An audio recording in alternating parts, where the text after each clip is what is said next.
Bueno, antes de comenzar esta conferencia con el doctor Maciel, para explicar un tema tan importante y de actualidad, vamos a pedir al Señor los dones del Espíritu Santo por intercesión de María, y también hoy por San León Magno, Papa, que la Iglesia celebra, este gran doctor de la Iglesia, que profundizó tan acertadamente en el misterio de Jesús, verdadero Dios, verdadero hombre, unidos hipostáticamente.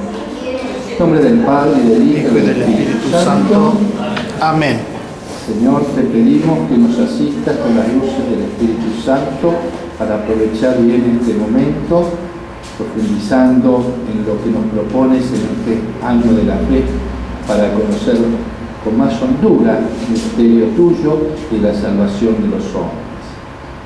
Dios te salve María, llena eres de gracia, el Señor es contigo, bendita tú eres entre todas las mujeres, y bendito es el fruto de tu vientre Jesús. Santa María, Madre de Dios, ruega por nosotros pecadores, ahora y en la hora de nuestra muerte. Amén. María, Madre de la Iglesia, ruega por nosotros. San León Magno, Papa, ruega por nosotros. Santo Tomás de Aquino, ruega por nosotros. En nombre del Padre, del Hijo y del Espíritu Santo.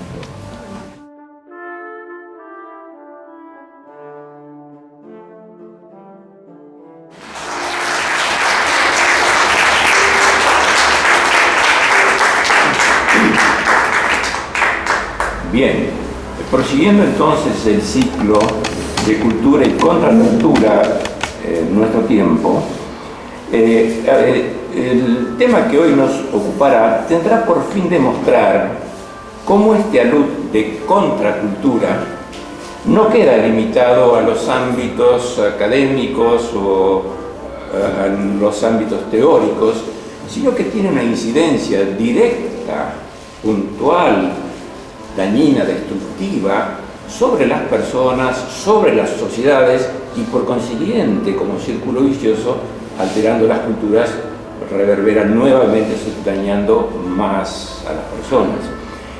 A esta contracultura que nos viene ocupando a lo largo de todo este ciclo, tiene un meollo y un sentido, y yo entre paréntesis, hoy borraría los paréntesis, diría un sentido diabólico, de atentar directamente contra el orden implícito en la creación. En tanto y en cuanto esta contracultura es ruptura del orden dado por la creación, por Dios, el hombre no puede menos que entrar en una desnaturalización que termina enfermándolo, frustrándolo y generando una tremenda desesperación o carencia de sentido ante la vida.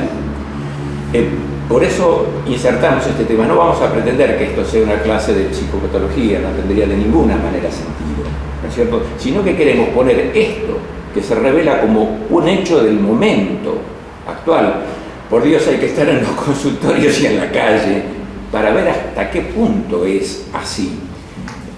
Como médico ya jubilado, 50 años de esto, le podría decir que en los últimos tiempos, de cada 10 pacientes, los que llegaban al consultorio traían una de estas llamadas perturbaciones narcisísticas de la personalidad, que ya vamos a ver en qué consisten y por qué se producen, pero que terminan en una situación extraordinariamente frustrante y dolorosa, que es la depresión.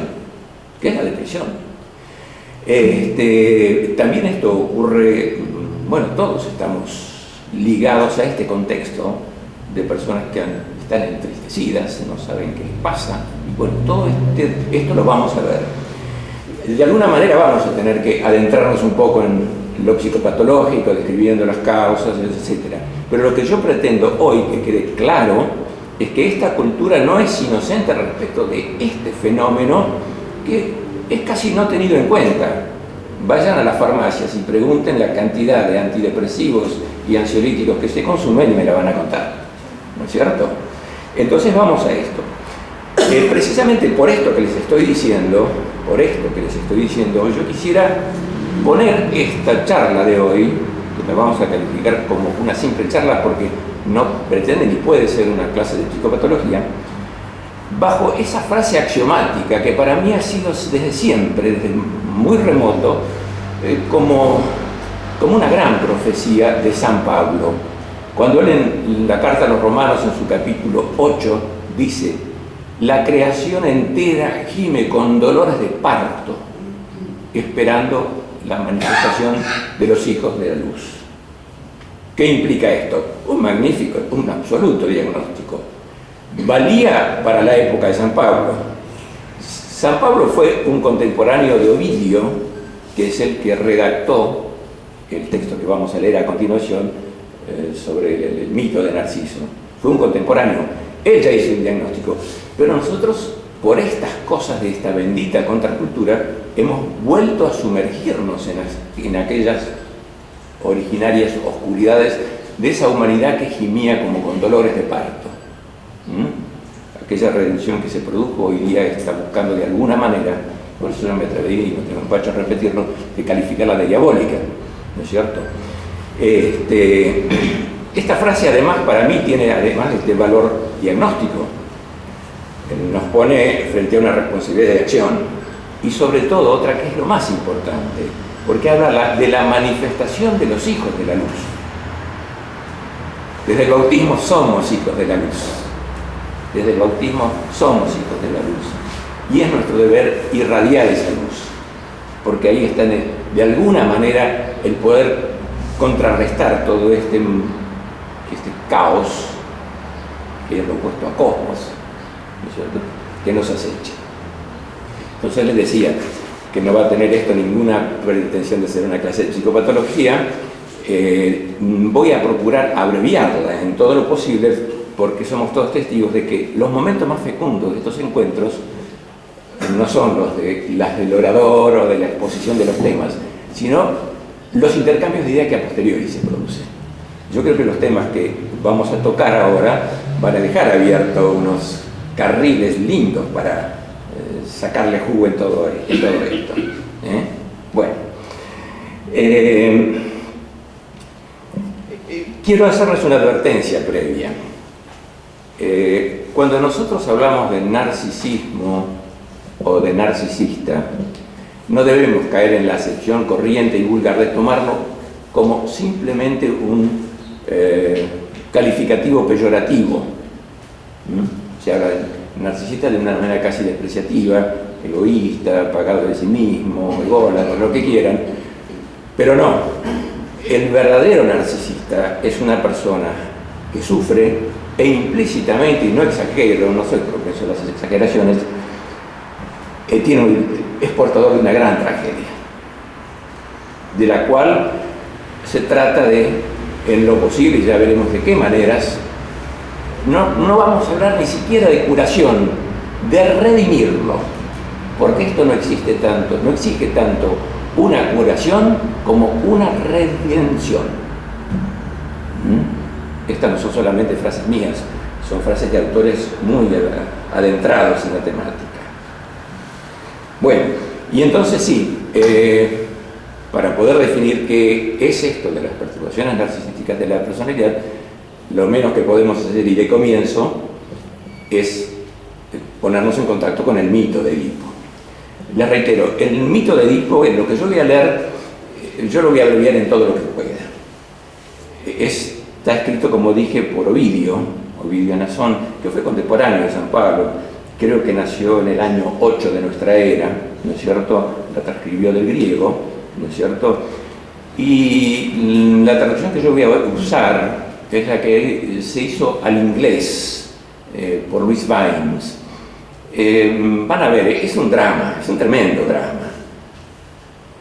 No obstante, el texto de Ovidio no deja de tener una cierta belleza literaria. Entonces me aboco ahora a la lectura. Les voy a pedir un poquito de paciencia porque el mito es arduo. Y bueno, el texto es el siguiente. Comienza con una invocación al vidente ciego Tiresias. Hago una pequeña interpolación. Es interesantísimo el simbolismo de Tiresias. No vamos a poder inventarnos ahora con él, porque no nos va a dar el tiempo. Pero es un personaje que aparece en otros grandes mitos, como por ejemplo Edipo, es el que pronostica el destino de Edipo y pronostica el destino del padre de Edipo, y tiene la condición de ser ciego. Se lo digo en 2 palabras para no dejarlos en suspenso. El vidente ciego y la ceguera no es ninguna otra cosa que decir, por favor, dejémonos de lo accidental y vayamos a lo interior, vayamos a lo esencial. Por eso tienen un rol tan decisivo y simbólicamente lo ponen a Tiresias. Probablemente ni haya existido ni haya tenido nada que ver Tiresias, pero lo ponen ahí como diciendo, señores, dejen de mirar hacia afuera, por favor, y miremos un poco hacia adentro. Ese es Tiresias.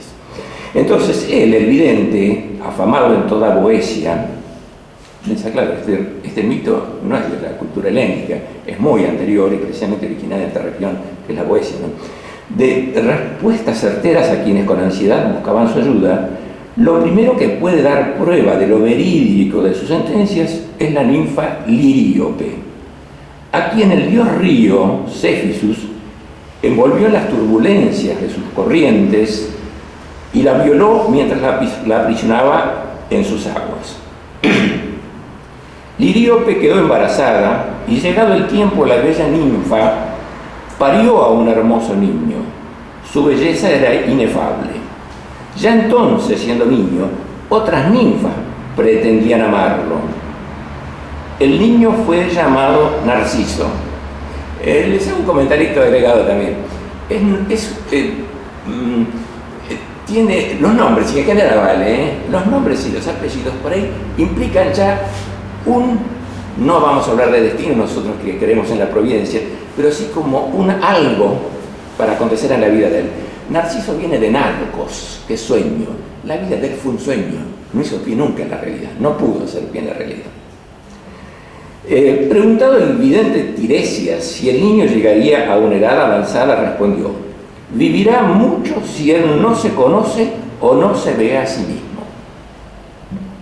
Las palabras del profeta fueron desconcertantes y parecieron carecer de sentido. Vamos a estar atentos por lo que sigue. Pero la forma de su muerte y lo extraño de su infatuación certificaron lo verdadero de tal ascensión. Llegado Narciso a los 16 años, y pese a su condición de febo, muchos jóvenes y muchas muchachas buscaban ansiosamente su amor. Su forma delicada, su frío orgullo, no permitieron que nadie lo tocara, ni en su corazón ni en su cuerpo. En una ocasión en la que estaba persiguiendo un ciervo en el bosque, una cierta ninfa de extraño lenguaje lo contempló y quedó prendada.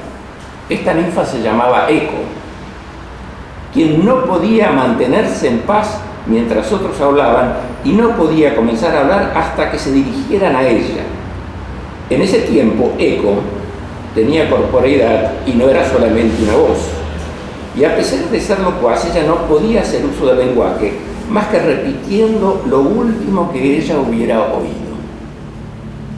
La diosa Juno le había impuesto este castigo, pues la había sorprendido en las montañas en ciertos amoríos con su marido, que creo que era Júpiter o qué sea. Y la castigó por este hecho. Eco estaba con otras ninfas en esas farras y se encargó de entretenerla con una cháchara y una charla a la diosa Juno, mientras las otras, permítanme la expresión, se las picaban. Cosa que enfureció a la diosa Juno, ¿no? Y entonces le dijo lo siguiente: cuando Diosa cayó en cuenta del hecho, le dijo a Eco que tu lengua, por lo que he sido engañada, sea limitada en sus posibilidades y que solamente puedas hacer uso del lenguaje de la forma más breve posible. A partir de entonces, Eco pudo solamente repetir las últimas palabras que había escuchado. Cuando ella vio a Narciso, quien caminaba por los prados, quedó inflamada de amor y fue siguiéndolo con cierto sigilo y recato a medida que avanzaba. Y a medida que avanzaba en el seguimiento, la pasión se inflamaba más y más. Oh, cuánto deseaba ella acercarse a él con palabras seductoras y hacerle suaves insinuaciones. pero su naturaleza se lo prohibía, pues no le estaba permitido comenzar a hablar. No tenía más alternativa que expresar sonidos que pudiera repetir como si fueran palabras propias. De modo accidental, Narciso se había separado de sus compañeros y gritó: «¡Hay alguien aquí!». Y Eco respondió gritando: «¡Aquí!». Animado, él miró observando en su entorno y clamó en voz alta: «¡Venid!». Y ella repitió: «¡Venid!», dirigiéndose a Narciso. Él miró hacia atrás y no viendo a nadie, gritó nuevamente: «¿Por qué te alejas de mí?». Y como respuesta escuchó sus propias palabras. Se detuvo, teniendo la sensación de que la voz que escuchaba se mofaba de él, y gritó nuevamente: «Reunámonos aquí». Y para dar prueba de sus palabras, Eco salió del bosque y se arrojó sobre Narciso, tendió sus brazos en torno a su cuello, lo abrazó con todas sus fuerzas. Pero él la rechazó con violencia y la apartó: «Fuera las manos, no me abraces, preferiría morir antes que tú te apoderes de mí».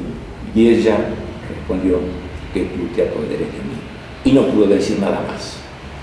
Así despreciada, Eco se extendió en el bosque, ocultó su rostro avergonzado entre el follaje y vivió así en solitarias cavernas. Pero aún despreciada de este modo, su amor permaneció y su aflicción aumentó. Su insomnio y su descuido fueron consumiendo su desdichado cuerpo. Este se fue esfumando, su piel arrugándose y se volatilizó en el aire. Solamente quedaron sus huesos y su voz. Finalmente subsistió esta, la voz, pues sus huesos se habían transformado en piedra. Esta voz se esconde en los bosques y solamente se la permite en las laderas de la montaña. Qué ingenioso esto del origen del eco, ¿no? Qué ingenioso, ¿eh? Así como Narciso había despreciado a Eco, también lo hizo con otras ninfas de las aguas y de las montañas. Finalmente, uno de estos seres despreciados, levantando sus manos indignada, clamó al cielo: «Así como él se ha amado a sí mismo, que nunca pueda alcanzar lo que alguna vez él amó». Este es uno de los peores castigos del llamado narcisismo: el no poder alcanzar lo que realmente se ama. Terrible. La diosa Némesis, que es la diosa de la venganza, escuchó tales intensas plegarias. Había un claro estanque al que nunca habían concurrido ningún pastor con su rebaño. El pasto crecía en sus bordes, regados por la proximidad del agua, y un bosquecillo evitaba que el sol alterase su frescura. Aquí Narciso, cansado en una de sus cacerías, se recostó, agobiado por el calor y subyugado por la belleza del lugar y la incipiente primavera. Mientras Narciso intentaba saciar su sed, otro ser brotó ante él. Y mientras bebía, quedó conmovido por la belleza de la imagen que veía en el agua. Quedó prendado de amor, de deseos y de pensamientos por aquello que era solamente una sombra. Extendido en el suelo, miraba con fijeza a sus ojos, que parecían dos estrellas, y sus cabellos dignos de Baco y de Apolo. En sus suaves mejillas, en su cuello de marfil, en la gloriosa belleza de su rostro y un cierto rubor mezclado con un blanco nibio, en síntesis, miraba aquello por lo cual él era admirado inconscientemente, se deseaba a sí mismo. Él alababa por lo cual lo alababan él, y él no lo sabía ni se daba cuenta. Se inflamó de amor y ardía de amor. ¿Cuántas veces intentó besar al elusivo estanque? ¿Cuántas veces sumergió sus brazos buscando abrazar el cuello que ahí veía? Lo que él veía sabía lo que era, pero no quién era. Pero lo que veía lo consumía, y la misma ilusión burlaba y tentaba sus ojos. Oh ingenuo y enloquecido joven, ¿por qué intentas abrazar a una huidiza imagen? Lo que buscas no está en ninguna parte, pero retírate y el objeto de tu amor ya no estará. Aquello que contemplas no es más que un reflejo y la sombra de una imagen que no tiene materia propia. Contigo viene, contigo está y contigo se irá si tú puedes irte. Ni el hambre o la fatiga podían separarlo de la imagen, pero él permanecía tirado en el sombrío pasto. Él contemplaba la falsa imagen con ojos que no podía satisfacer. Levantándose un poco y haciéndose a los árboles, gritó: ¿pudo alguien decirme, árboles, haber alguna vez amado en medio de tanta crueldad como yo? ¿Recuerdan ustedes en el pasado, en vuestra vida centenaria, haber visto consumirse como me consumo yo? Yo estoy hechizado y yo veo, pero lo que veo y me hechiza no lo puedo encontrar. Tan grande decepción implica mi amor. Y para afligirme más, ningún océano nos separa, ningún largo camino, ninguna montaña, ninguna muralla de ciudad nos separa, sino una delgada barrera de agua. Él mismo, la imagen, estaba ansiosa de ser amada. Cuando acerco mis labios y la luciente onda eleva su rostro esforzándose en acercar sus labios a los míos, ¿piensan ustedes que él puede ser tocado? Y lo poco que nos separa a nuestros corazones amantes. Quien quiera que seas, ven acá. ¿Por qué incomparable juventud me aludes? ¿A dónde te vas cuando intento tocarte? Seguramente ya mi forma y mi edad no son adecuadas y rehuyes de ella, a pesar de haber sido yo codiciado hasta por las ninfas.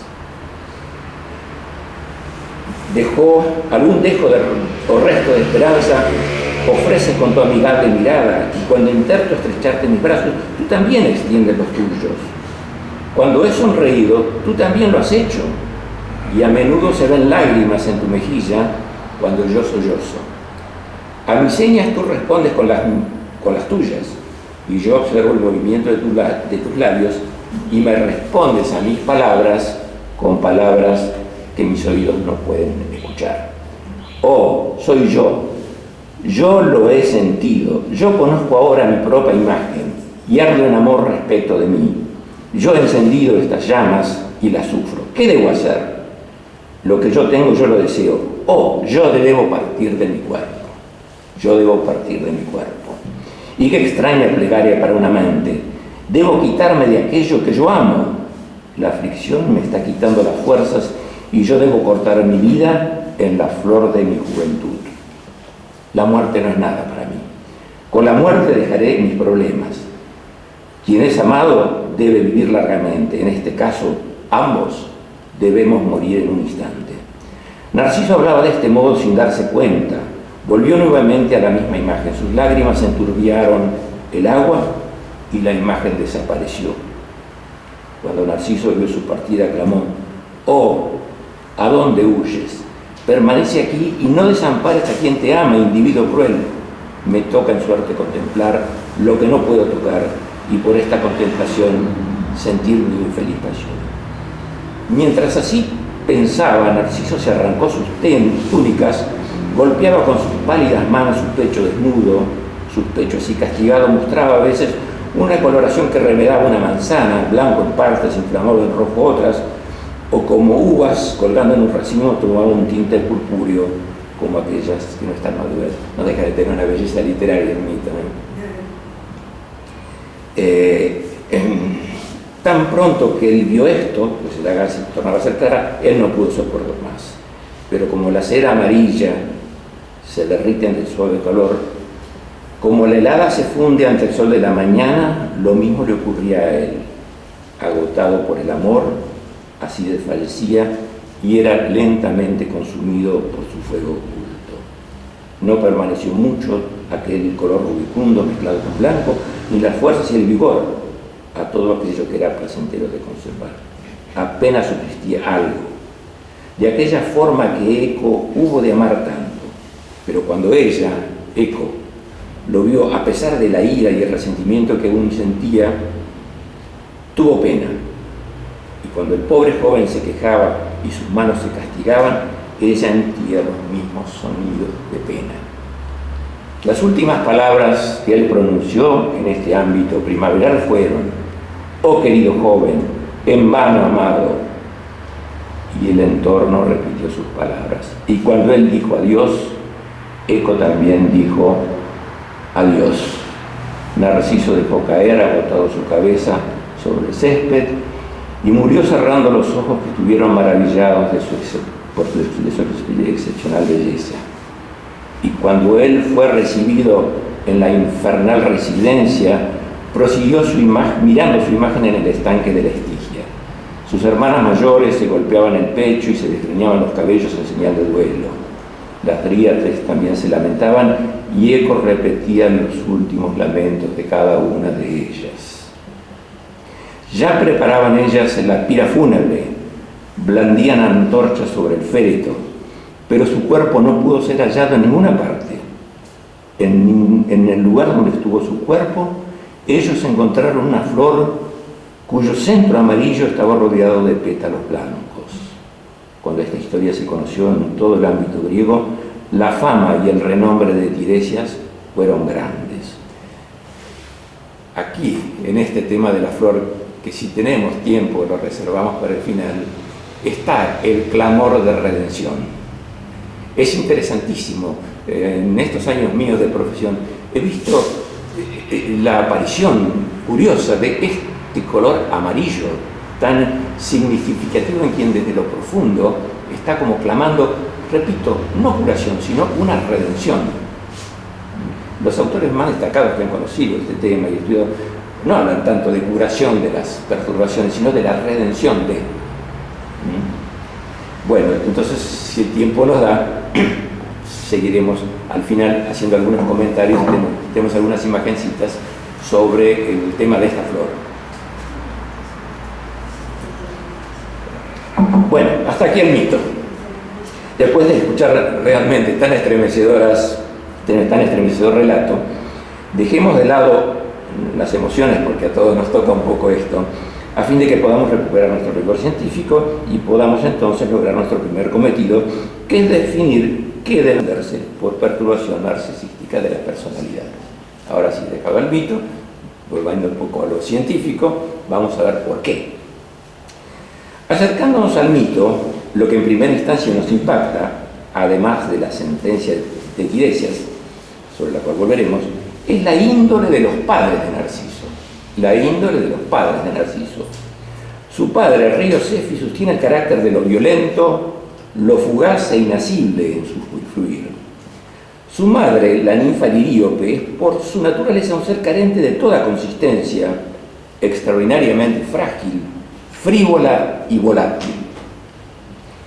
Ella es violada por Céfisus y no quiere tener al hijo, que es consecuencia de aquello. En realidad, Liríope es violada reiteradas veces. Reitero, Liríope no quiere tener a ese hijo. Este no es deseado, pero cuando nace, lo ve tan hermoso que lo toma como un objeto de su complacencia. Fíjense ustedes, acá ya el tema maternidad y el tema paternidad como está en juego.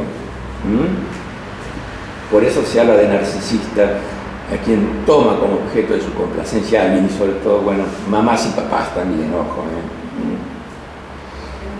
Las consecuencias del vínculo de Liríope y Narciso no serán claramente explicadas por la traducción que haré de los siguientes párrafos de un talentoso psicoterapeuta alemán, Erich Neumann.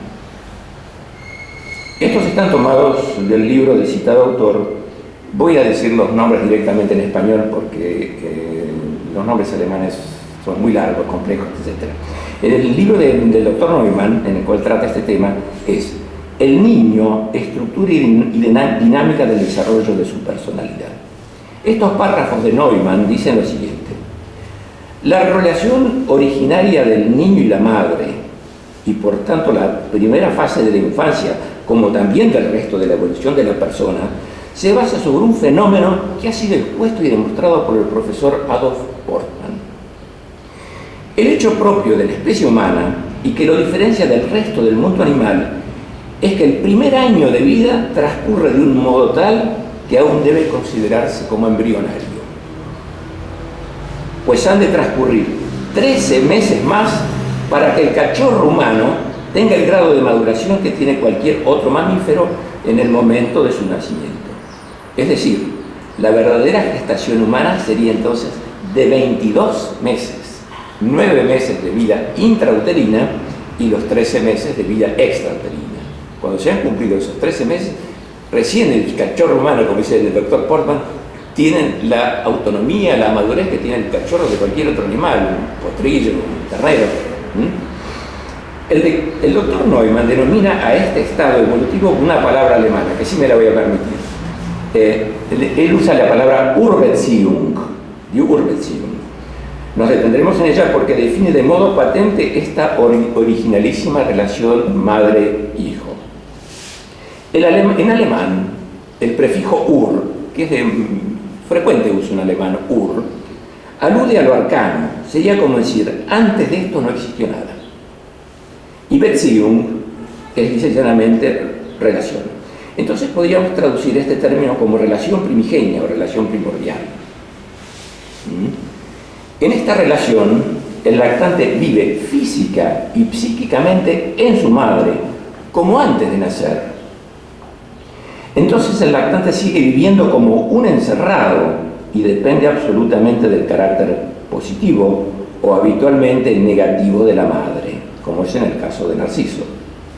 El carácter elemental de lo maternal está determinado por su capacidad de empatía, del contacto corporal, de la alimentación, del calar y de la protección. Dado entonces que ella regula la existencia psíquica del niño en cuanto le ofrece esta posibilidad de vivenciar amor, sentir placer, satisfacer su hambre, etc., la madre es para el niño tanto interior como exterior respecto a él, forman una verdadera unidad. Y aquí viene otra palabra de Neumann. A este hecho, nuevamente Neumann lo define con otra palabra alemana que viene al caso tomar en cuenta. Si ustedes me aguantan, se la digo en alemán por lo que expresa. Porque el alemán tiene esas cosas, hay palabras que no se pueden traducir al español claramente. Ustedes saben que vivencia, es una palabra que tuvo que inventar Ortega y Gasset para traducir del alemán la palabra Erlebnis. La inventó Ortega y Gasset. Y bueno, así pasa con muchas palabras del alemán. Y esa palabra es Einheit Wirklichkeit, que la podríamos traducir como realidad verdaderamente unitaria. Son palabras, pero el concepto de estar vitalmente integrados y unidos, ese es el concepto que encierra esta definición. Si estas condiciones de la relación primaria se cumplen, el niño incorpora otra evidencia y también será decisiva para el ulterior desarrollo. Aquí sí no voy a decir la palabra alemana para no cansarlo más. Se refiere a una confianza primigenia. Cuando el niño está allí en ese encierro y recibe, lo primero que gesta es una Urvertrauen, dice, una arcana posibilidad de confiar frente a la vida y frente al mundo. Por eso se dice, lo dice el propio Neumann, que la madre es el sí mismo del chico, pero también es el mundo, y es una experiencia primigenia del mundo. Naturalmente también la función del padre, ojo, es de gran importancia en esta relación primordial. No lo es porque incida de modo directo, pero sí indirectamente en tanto y en cuanto le da seguridad, contención y a la madre. El padre no actúa directamente, pero sí indirectamente.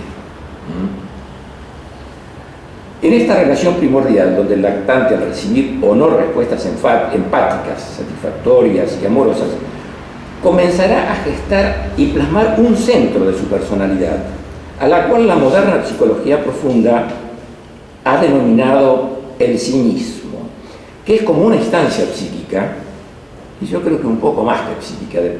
Hay una frasecita por ahí de Edith Stein que va a una definición mucho más aguda de qué es este sí mismo, porque el sí mismo esencialmente es un centro que da sentido, que orienta, que promueve, que apunta a la vida, que apunta a la salud. Y Edith Stein, en una carta a una amiga, dice que este axioma: donde hay vida y hay sentido, allí hay espíritu. Entonces acá estamos ante este misterio psiquis y espíritu imbricados.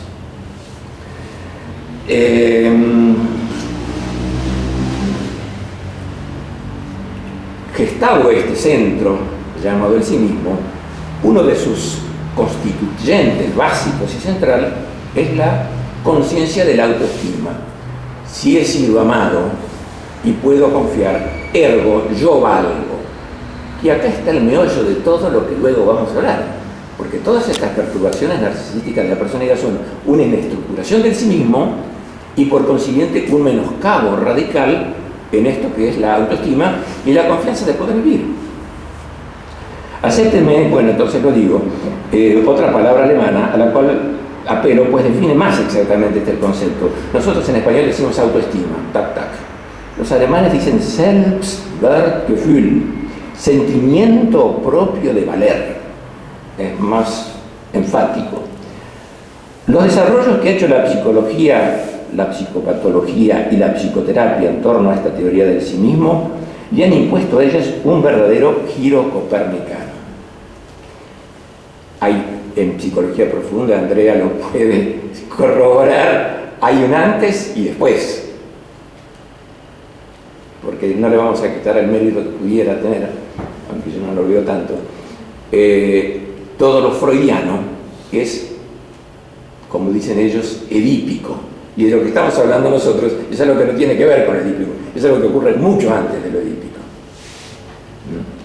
Bueno, estábamos diciendo, con quien por primera vez introdujo esta idea fue Carl Gustav Jung, aproximado en 1913. Habiéndose producido la ruptura con Sigmund Freud, Jung, sumido en una grave crisis personal, que fue muy grave, no deja de trabajar intensamente, y es allí donde él cae en cuenta de que en los procesos psíquicos hay un algo, él dice en alemán ein etwas, un algo, que cumple una función vicariante, ordenadora e integradora. Hay un algo más, no son aquellas pulsiones instintivas, ni el ello, ni el yo, ni el super yo, hay un algo más. A ese algo es precisamente lo que Jung denomina das Selbst, que es cuando por primera vez en psicología se utiliza das Selbst, pasa en inglés como self y en español es sí mismo. Y yo le decía a Dani, que es un estudioso de Kierkegaard, quien lo pasa de ser un adverbio de modo, sí mismo, a la categoría de un sustantivo con mayúscula, en alemán los sustantivos se escriben con mayúscula, es Kierkegaard. Jung lo toma de Kierkegaard. Años más tarde, y de modo independiente, el gran psicoterapeuta alemán radicado en los Estados Unidos, Heinz Kohut, desarrolla toda una psicología y una psicopatología y una psicoterapia del sí mismo. Lo estrecho de nuestro tiempo nos impide de mencionar a otros tantos autores, que son muchos, verdaderamente talentosos, que han hecho aportes invalorables sobre este tema. Pero bueno, volvamos ya sin demora al análisis de nuestro mito. Heinz Kohut fue un alemán que, después de la guerra, cuando terminó la guerra, tanto los rusos como los aliados buscaron ocupar Alemania, pero lo que más buscaron fueron cazar cerebros alemanes. Y así como los alemanes se llevaron a von Braun, también se llevaron, los americanos se llevaron a von Braun, también se lo llevaron a Heinz Kohut, ¿no? Se dieron cuenta. Y el otro gran pilar que trabaja mucho en esto, Andrea puede ver mismo yo, es Kernberg, Otto Kernberg, que me parece que suena a germánico. Bueno, el excursus previo tuvo por finalidad de mostrar la absoluta vacuidad del pobre Narciso, porque en esa relación primordial, como la vivió el pobre Narciso, no había nada, un vacío absoluto. No fue más que un objeto bello con el cual jugueteaban todos. Obviamente no pudo plasmar el más insignificante remedio de un sí mismo o de alguna autoestima. Acá está la historia del pobre Narciso. A modo de enfatizar lo que he leído recién, quiero interpolar unos párrafos del doctor Jürg Wunderlich, que es un psicoterapeuta interesante de Suiza, de la ciudad de Zúrich, que ha logrado algo muy interesante, dos cosas muy interesantes. Primero, integrar armónicamente todo lo proveniente del psicoanálisis. Kohut era un psicoanalista y fue presidente de la Asociación Internacional de Psicoanálisis y tiene una frase fantástica, pero es un cerebro el tipo. Permítanme que se lo cuente porque vale la pena. En determinado momento, siendo el personaje, presidente de la Asociación Internacional de Psicoanálisis, él se atreve a decir: señores, ha dejado el momento de dejarlo al señor Freud y volvamos por favor a la persona. Y él contrapone en esto el famoso mito de Edipo al mito de Odiseo. Edipo es el hijo que quiere matar al padre y el padre que quiere matar al hijo. Realmente no sé en qué cabeza cabe pensar una cosa así, ¿no? En el orden natural. Pero Odiseo es todo lo contrario. Permítanme que haga un pequeño discurso porque se lo cuento porque es interesantísimo. Andrea, yo tengo el trabajo de Cojut donde está esto, ¿no? Cuando a Odiseo lo van a reclutar para llevarlo a la guerra de Troya, él quiere quedarse con su mujer, ¿no? Y quiere quedarse con su hijo recién nacido Telémaco. Y para que los reclutadores no se lo lleven, él busca simular que está loco, y entonces hace cosas de loco, ¿no? Y los reclutadores quedan desconcertados. ¿Este tipo está loco en serio o se hace el loco? Y para darse cuenta de que realmente está cuerdo, ¿qué hacen? Toman a su hijito Telémaco y se lo tiran delante del arado con el cual estaba arando, y araba en zigzag, unciendo al yugo un buey y un burro, una cosa de loco. Pero cuando él ve que le tiran al chico delante, él para, reacciona como padre, y entonces este está cuerdo. Es el antítesis entre Edipo, que quiere matar a su padre, quiere matar a ambos, respecto de esto que es el verdadero padre que quiere a su hijo, ¿no? Bueno, entonces quería leerles ahora esta reflexión del doctor Wunderlich, que tiene este acierto, ¿no?, de haber sintetizado e integrado muy bien las posturas junguianas, que son, en Europa están muy divulgadas, no en nuestro medio, que son tomadas casi como retrógradas o hasta politizadas, ¿no? Yo no sé por qué le atribuyen cosas hasta de nazismo a Jung, ¿no? Y la otra es que tiene dos libros que están escritos tanto para el terapeuta profesional como para el aficionado.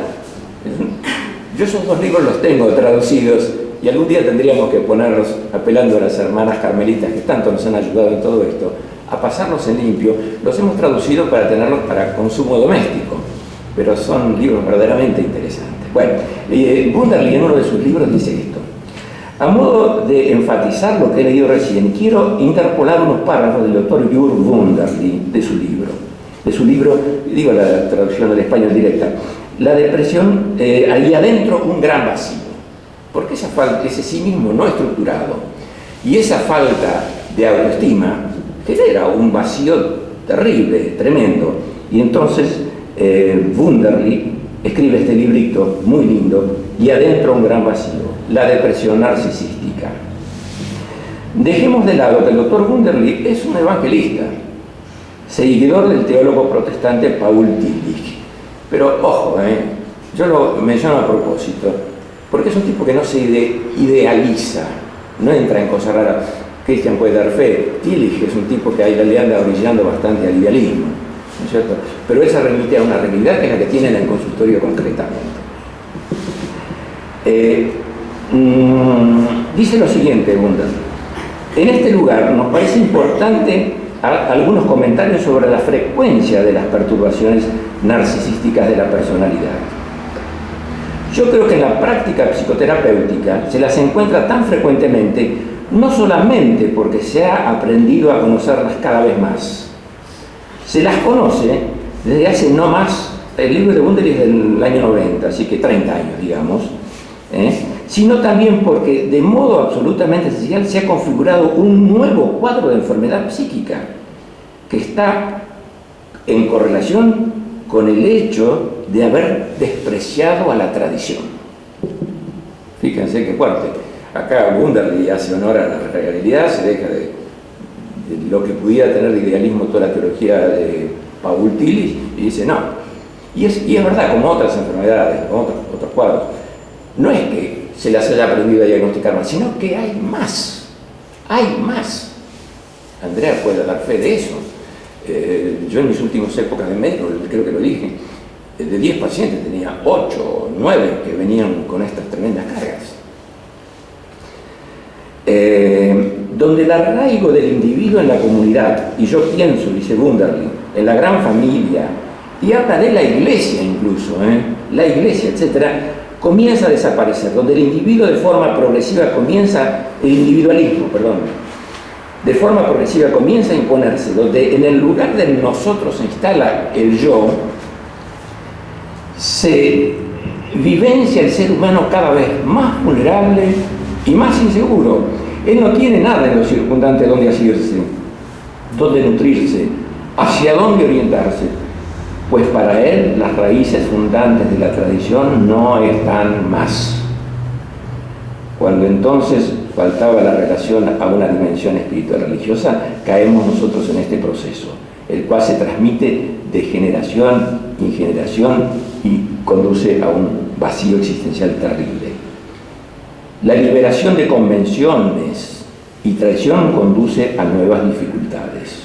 Nosotros, por cierto, nos transformamos en individualistas, pero esta dirección aparentemente evolutiva de la humanidad, aparentemente evolutiva, todo este progresismo, todo esto aparente, es una apariencia de evolución, tiene su precio y también su límite.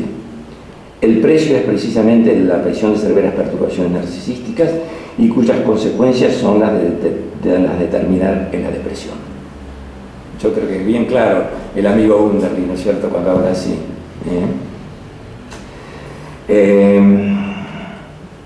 Pero volviendo un poco a la calma, porque todo esto es muy tocante, y a nuestro personaje Narciso, remitámonos a lo magníficamente demostrado por el ya citado Heinz Hochhuth. Este ha demostrado que quien padece de esta perturbación narcisística intentará de modo inconsciente hacer pie en la vida, por lo menos compensando su falencia. ¿Y cuál será esta compensación? Dado que en su interior hay un espantoso vacío, buscará llenarlo con fantasías y actitudes de grandiosidad. Hochhuth dice que se moviliza un sí mismo arcaico y grandioso. Lo de arcaico es porque es lo del niño ya en estado fetal prácticamente, y grandioso porque para el niño la ley es sí o no, todo o nada. Ya vamos a ver, hay infinidad de formas de sobrecompensaciones. En el orden de la filosofía, yo acá tengo una idea, Cristian y Mario, como para investigar. Yo creo que detrás de los grandes, entre comillas, filósofos idealistas, hay un profundo trasfondo narcisístico. Es como para pensarlo, Bueno, frente a estos idealistas, un gran filósofo católico, para mejor siciliano, Michele Federico Sciacca, a quien yo quiero entrañablemente, habla de todos estos seres como de globos autoinflados. Como de globos autoinflados. La expresión me parece genial, muy propio de un tipo criado al lado del Etna, ¿no? Los globos autoinflados. Estamos llenos de globos autoinflados. Parece un cotillón de chicos esto. Bueno, por eso las historietas son todas así. Miren quién es Superman, es un pobre tipo tímido que después tiene que alimentarse de kriptonita y vuela. Está lleno de esto. ¿Se dan cuenta de esto? La sociedad demanda esto, los globos autoinflados. Bueno, otras veces será una tendencia al perfeccionismo. Hay gente que vive con rigores y qué sé yo. Otros que siempre buscan causar impactos emocionales y estéticos. Yo digo, procurando sacar conejos de la galera. Algunos otros se nos meten de gobernantes. ¿Qué vamos a hacer? Otros se nos meten de gobernantes. Bueno, ya vamos a ver cómo terminan. Acá hay otro tema, por Dios. Yo no quiero olvidar a nadie, ni nadie se refiere a nadie. Pero también es cierto, también es cierto. Yo no quisiera que nada de esto tenga ninguna alusión a ningún individuo. Es un hecho general, frente al cual nosotros como cristianos en primer lugar estamos obligados por la caridad. Y como humanos a ser empáticos y entender qué pasa. Que por eso hacemos esto ahora, si no, no lo haríamos. Si fuera un túnel sin salida, me callo, chao. ¿No? Dice, otra forma de expresar grandiosidad es el de aquellas personas que viven padeciendo y quejándose de 1000 dolores, enfermedades que desesperan y agotan a los clínicos más expertos. Hay que ver. quienes están que me duele aquí, que me duele allá, que el remedio me hizo mal, pero no dejan de ser una inflación personal. Bueno, sigamos adelante. No, quiero decir una cosa, porque ¿dónde está la inflación del pobre Narciso?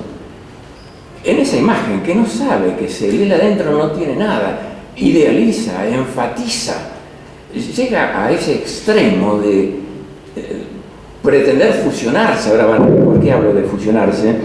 Y sobre todo esto lo vamos a ver cuando hablemos de lo político, porque hasta ahora están por lo individual, pero después van a pasar a lo social y a lo político también, ¿no? Quiere agarrar esa imagen y se le escurre, y así termina el pobre Narciso. Así termina. El pequeño Narciso nunca fue vivido como un tú, sino como un simple objeto placentero. Recordemos que el relato del mito nos dice que las ninfas, siendo Narciso muy pequeño, ya lo pretendían como un objeto o juguete amoroso por su belleza. ¿Qué nos puede asombrar entonces la reacción de Narciso cuando rechaza con violencia y desprecio a la ninfa Eco, cuando ella se le echa a los brazos? En el orden de la vida real, en las personas, estamos hablando también en esto hay que hablar de que hay cierta gradación, hay narcisismos ahí, del que creo que ninguno estamos exceptuados, todos tenemos nuestra cuota de narcisismo, pero en aquellos casos mayores, a esos casos mayores, la dimensión del tú no existe. En el orden de la vida real, estas personas que padecen de un trastorno narcisista, tampoco será posible la vivencia de un tú. El otro será vivido simplemente como un objeto que de algún modo encaje y sirva para sostener la inflación grandiosa. Y aquí viene la grandiosidad como recurso defensivo es frágil, extremadamente vulnerable, globos autoinflados, eso pincha fácil, ¿no? Y muchas formas de adversidad en la vida, de índole muy diferente, pueden hacer fracasar esta defensa.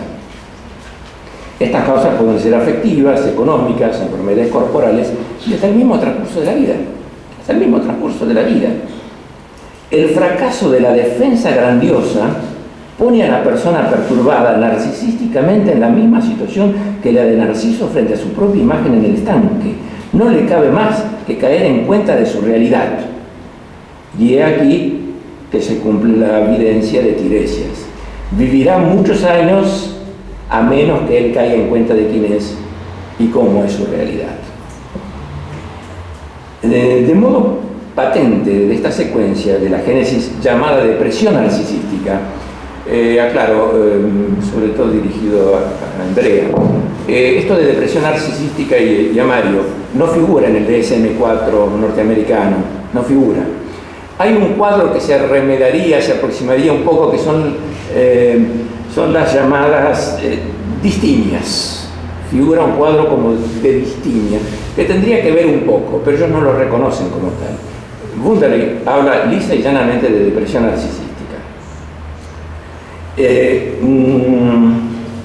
De modo patente, esta secuencia de la génesis de la llamada depresión narcisística nos expresa el cantito perteneciente a la saga de cuentos infantiles, en inglés Mother Goose, Mi madre la oca. Todos esos cuentitos famosos, Pulgarcito, son provienen de esa larga saga de cuentos, que es común a los británicos y a los franceses, y que antaño nos enseñaban cuando hacíamos nuestras primeras armas en el aprendizaje del idioma inglés. Cuando nosotros no sabíamos leer, nos daban unos libros y estaban las imágenes de los cantitos.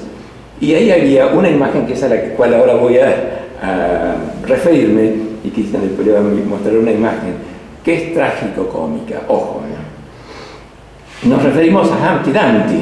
¿Ustedes lo conocen a Humpty Dumpty? El huevo. El mismo nombre tiene una connotación de onomatopeya, porque Humpty saltar y Dumpty caer. Y el cantito era así, ¿recuerdan ustedes lo que saben en inglés? Humpty Dumpty sat on a wall. El huevo se sentó en una pared. Humpty Dumpty had a great fall, una gran caída. All the king's horses and all the king's men couldn't put Humpty Dumpty together again. Ni toda la fuerza, porque cuando habla de all horses, acá hay que entenderlo como fuerzas, ni todos los caballeros guerreros pudieron volver a armarlo. ¿Quién fue Humpty Dumpty? Ahora Cristian nos lo va a mostrar acá atrás. ¿Cuántos Humpty Dumpty conocemos y en qué medida nosotros en mucho no dejamos también de ser Humpty Dumpty, en mucho? Entonces, ¿quién fue Humpty Dumpty? Fue un personaje que era un huevo. El huevo tiene una forma que se aproxima mucho a la esfera. La esfera es la figura geométrica más perfecta posible. Por eso, desde siempre, ha sido un símbolo de lo absoluto y de lo perfecto. Humpty Dumpty es así, pero esencialmente es un huevo, es decir, tiene una frágil cáscara y un contenido inconsistente, como son la clara y la yema. Es la perfecta imagen de la perturbación narcisística de la personalidad y su compensación grandiosa. Pero Humpty Dumpty se sentó en el canto de una pared. Es la más clara expresión de una situación de inestabilidad en la existencia. Imagínense, un huevo, como ya atrás lo tienen, sentado en el canto de una pared. ¿No? Una persona que padece este trastorno estará en la vida como Humpty Dumpty. Este tuvo una gran caída y ni todas las fuerzas y todos los hombres del reino pudieron recomponerlo. Y tales personas ante diferentes embates pueden ser víctimas de estos trastornos, ya sean afectivos, profesionales, económicos y hasta enfermedades corporales. Es llamativo, bueno, recién ya me acordaba de decir, que Humpty Dumpty se haya encaramado a una pared. Pienso que esta postura alude a la exigencia de la compensación de encaramarse en lo alto, estar siempre allí, arriba, siendo estrellita, como se dice. Bueno, pienso que es la compasión, pero desde allí la fantasía se torna insostenible y a veces se produce la gran caída.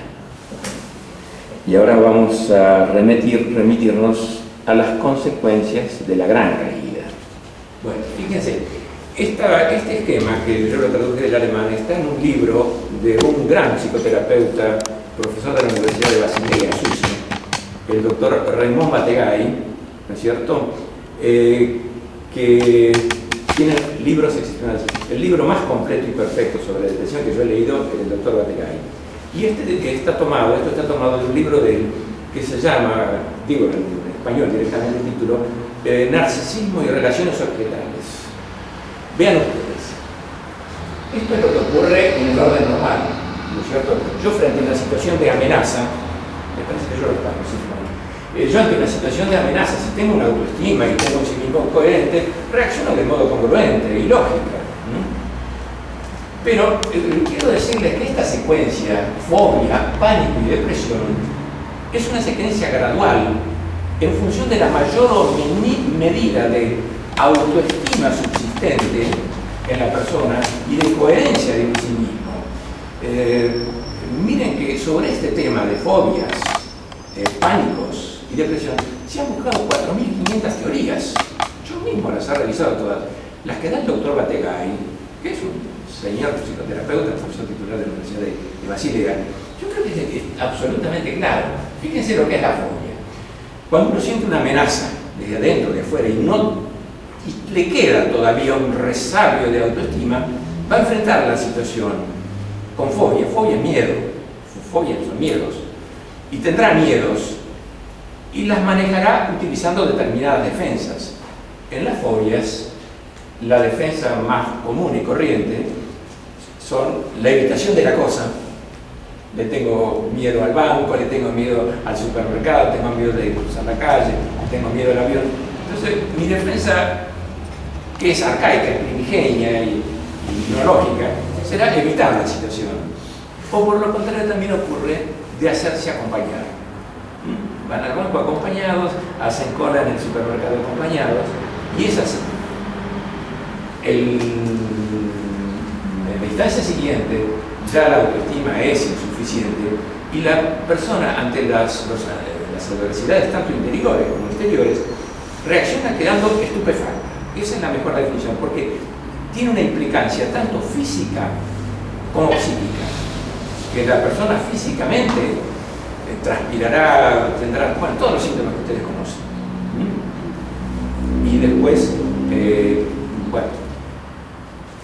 Y en cuanto a la depresión, es lo que vamos a ver viendo a continuación, que es cuando ya las defensas han quedado prácticamente abolidas y la persona no tiene más remedio que como Humpty Dumpty quedar hecha pedazos ahí en el suelo.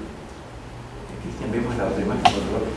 Voy a hacer un raconto muy rápido de la sintomatología de la depresión, sobre la cual también se ha, yo diría, Andrea puede dar fe de esto, complicado excesivamente, porque de todas estas causas se ha escrito tanto, pero la cosa que es tan palmada y tan evidente. Acá tenemos el llamado síndrome depresivo. El primer síntoma que vemos es un estado de abatimiento. La persona depresiva está abatida.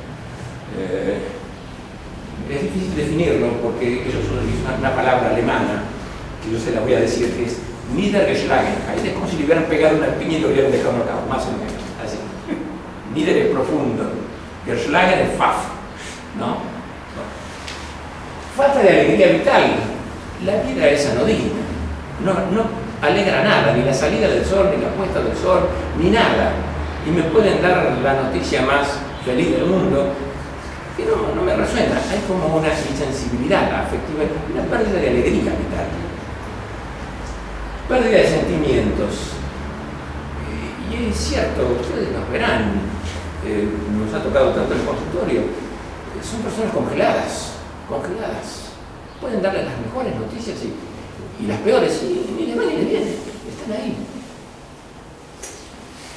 El vacío interior, eso es tremendo, es imposible definir qué es el vacío interior, porque estas vivencias no tienen definición, pero hay que estar frente a una persona que dice: adentro mío no hay nada, ni me importa nada, ni nada por aquel estilo. Miedo y angustia. La palabra que utilizan en realidad es Angst en alemán. Angst en alemán no es tanto angustia como miedo. Son personas que se cuelgan de temores frente a todo. Están llenas de miedos a cualquier cosa. Viven la vida con temor. De ahí hablábamos de la original confianza primordial, Vertrauen, ¿no? La confianza primordial. Hay una inhibición psicomotriz. Esto es típico. Y es lo que más uno ha tenido que pelear en el consultorio. La persona queda sumida en una desenergización total. No tienen fuerza ni energía ni para lavarse la cara, ni para lavarse los dientes. Es algo tremendo. Les cuesta todo. Y no exagero, No exagero. Hay una dinámica espantosa. O por lo contrario, puede haber una especie de hiperactividad desorganizada, que es la compensación, es lo contrario. Inhibición del pensamiento. La persona que está afectada por esto no tiene un pensamiento intelectual claro, está un poco como abajada, enturbiada. Lo que sigue a continuación, está mal descrito acá, es monoideísmo. Yo no sé si ustedes han visto en tantas personas, incluso a veces a nosotros nos pasa, ojo, acá no está el son ideas que se imponen gratuitamente sin ningún fundamento y están reverberando continuamente. Basta, cortala con esto, terminala, no es así, matemáticamente no es posible, pero vuelve la idea y vuelve la idea y vuelve la idea. Y para la persona que lo padece, aunque para uno sea una cosa simple porque es un síntoma, que sabe que lo va a resolver, es un padecimiento, es un sufrimiento, tener esas ideas gravativas. De modo accesorio, ideas parasitarias, bueno, hay mil formas, yo he visto miedo a empobrecerse, sentimientos de culpa, autorreproches, etc. Y esto es lo que síntomas funcionales son las llamadas vulgarmente somatizaciones, que pueden ser de distintos tipos de somatizaciones. Pueden ser de distintos tipos. No nos vamos a detener en ellas ahora. Lo que sí quiero mostrarles es esto. Las causales. Por eso acá es donde el psicoterapeuta tiene que actuar en muy buen equipo con un psiquiatra, por una razón. Hay una pérdida de autoestima, ya lo hemos hablado y todo lo nuestro ha versado sobre ello. Hay un bloqueo energético. ¿Por qué? Porque somos este misterio de un alma y una psiquis en un cuerpo, y todo lo que pasa en mi orden afectivo tiene una traducción inmediata a nivel corporal. Y las llamadas aminas neurotransmisoras sufren un agotamiento. Y entonces, por más que insistamos con los 40.000 formas de psicoterapia, si no apelamos a recomponer todo ese metabolismo neuronal, no vamos a salir adelante. Y hay determinados antidepresivos que funcionan bien y otros que no sirven para nada. Hoy día, consecuencia de los congresos, Mario podrá dar fe de aquello, que están hechos para vender porquerías, remedios que no sirven para un pepino. A veces uno en estos casos apela a un simple tricíclico de hace 30 años y la persona sale adelante. Es cierto, con muy poco. Entonces acá tenemos al pobre Humpty Dumpty hecho bolsa con sus síntomas, y eso es lo que la cancioncita dice: ni todos los hombres del reino ni todos los caballeros pudieron volver al mar. Bendito sea Dios que hoy, gracias a Dios, de alguna manera podemos y se puede. Y quiero marcar otra defensa narcisística que, aunque nos resulte desagradable tener que decirlo y tener que plantearlo, no la podemos obviar, porque si tenemos que enfrentarlas con ella, o incluso nos pasa a nosotros mismos, ojo, sepamos manejarla con delicadeza, sepamos manejarnos a nosotros con delicadeza, como decía San Francisco de Sales, hay que ser muy cuidadoso y delicado respecto de la propia alma, ¿no es cierto? Y también respecto de los otros, entenderlos porque son así. Otro mecanismo de defensa en las perturbaciones narcisísticas de la personalidad que no puedo pasar por alto es el siguiente. El texto que lo explica es una simple traducción del alemán del libro ya mencionado del doctor Wunderlich. En el desprecio y la denigración tiene la persona narcisísticamente perturbada dos modos típicos de comportamiento, de los cuales por regla general no es consciente. Por una parte, en secreto desprecia a las personas de su entorno y por otro tenderá a idealizar a determinadas personas. Lo habitual es que esta idealización recaiga sobre una sola persona. Esto es un fenómeno extraordinario. Desprecia todo y se idealiza a una persona. Permítanme, ya me estoy anticipando un poco al final de todo esto. Todos estos trastoques políticos que nosotros vemos están fundados en estos hechos. ¿Por qué se idealiza a tal persona? ¿Por qué se idealiza a tal institución o tal ideología sin hacer pie en algo real, concreto, objetivo y saludable? Y fundado en lo que Santo Tomás de Aquino dice rotundamente. Miren, les digo una cosa interesante. Este autor Wunderlich, el que mencioné, que es un protestante, pone como epígrafe de su libro una frase de Santo Tomás de Aquino, que dice: el amor justo, ordenado y dirigido a sí mismo es natural y necesario. Pero el verdadero amor, porque yo tengo derecho a amarme y necesito que me ame porque soy una criatura de Dios, mi ser es participación del ser de aquel que me ha creado, no porque yo haya sido un globo autoinflado. Esa es la diferencia. Entonces el amor a sí mismo, y todo lo que uno tiene que hacer en estos casos es reforzar ese genuino y verdadero amor a sí mismo, porque es natural y necesario. Lo dice Santo Tomás de Aquino. Miren ustedes. Bueno, hasta aquí el tema nos ha ocupado y nos ha forzado, y no había otra posibilidad, a centrarnos sobre los procesos que tienen lugar en el individuo. A continuación haremos algunas acotaciones que puedan ilustrar de qué modo esto afecta a la sociedad y a la cultura, como para que nosotros en un comienzo nos hayamos atrevido a calificarla de epidémica, de epidemia.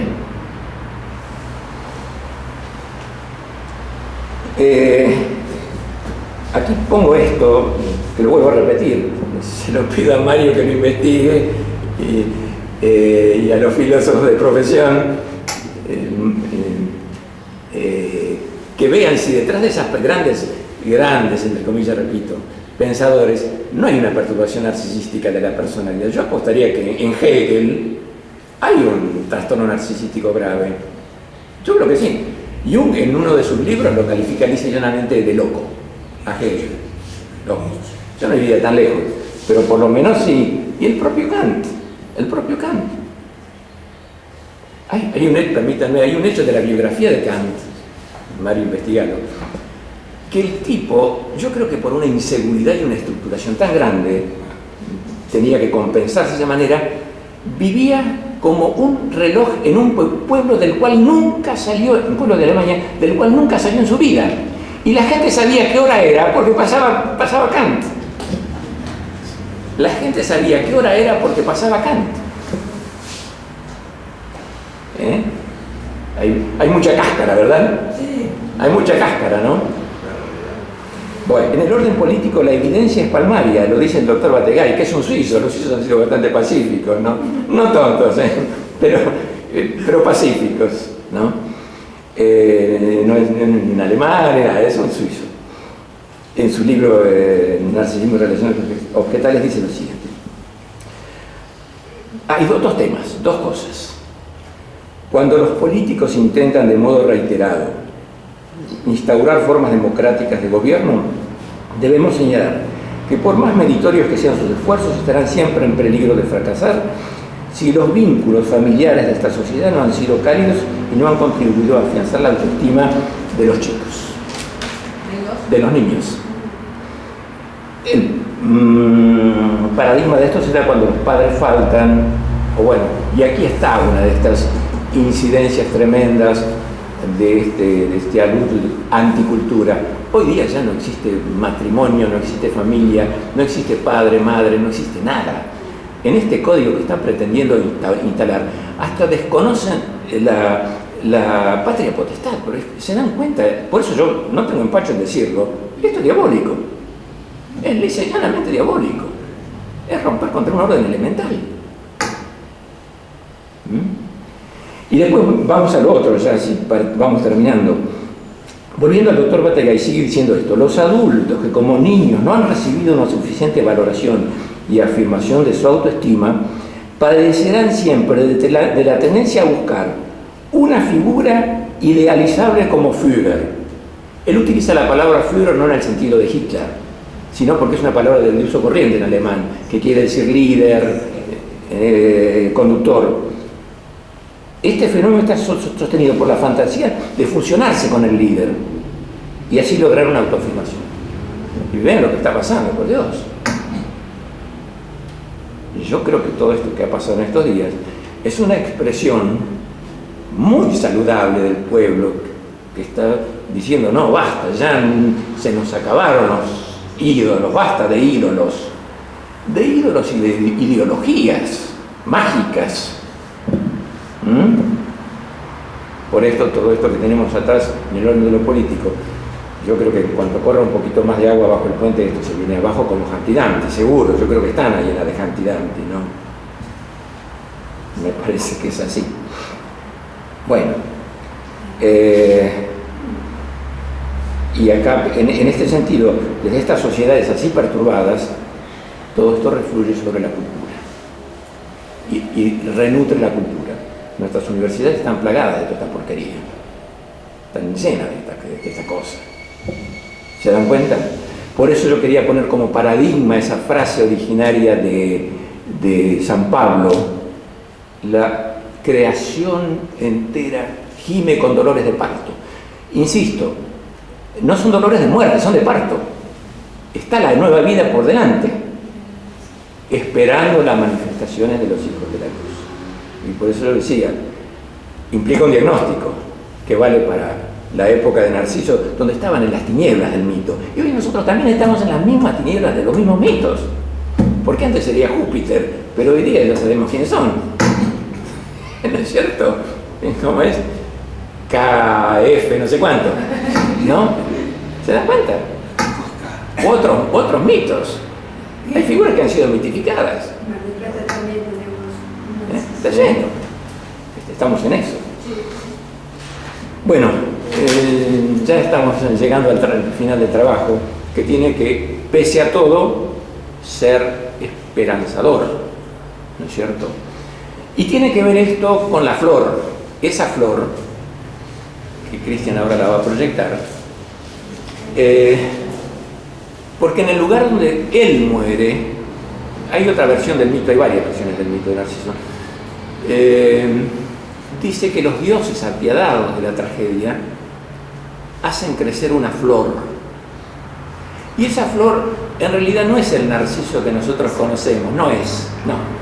La hemos investigado, de muchos años hemos revuelto todas las versiones habidas y por haber, y es esa que nos está mostrando Cristian, que es el crocus. ¿Conocen al crocus?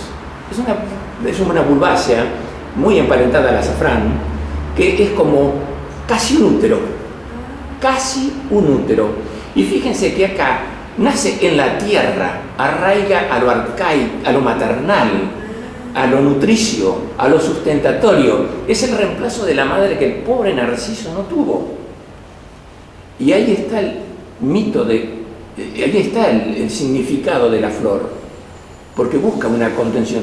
Desde siempre la humanidad definió a lo materno positivo como aquello que genera en su seno, pudiendo generar vida, como puede ser, esas urnas funerarias que los ponen en posición fetal para que genere una nueva vida, o donde los indígenas fermentaban la chicha, producían un cambio, todos los continentes, o negativos, como puede ser, por ejemplo, el ataúd, el sepulcro, que son de muerte, de abandono, ¿no es cierto? Y el crocus acá, el crocus, es un continente de vida. Y hay una cosa que ustedes créanmelo, porque lo cuento porque es interesante. El tema del color amarillo. Yo en mis andanzas de 50 años de médico veía con mucha frecuencia en los sueños espontáneos de los pacientes o en las ensoñaciones aparecer el color amarillo.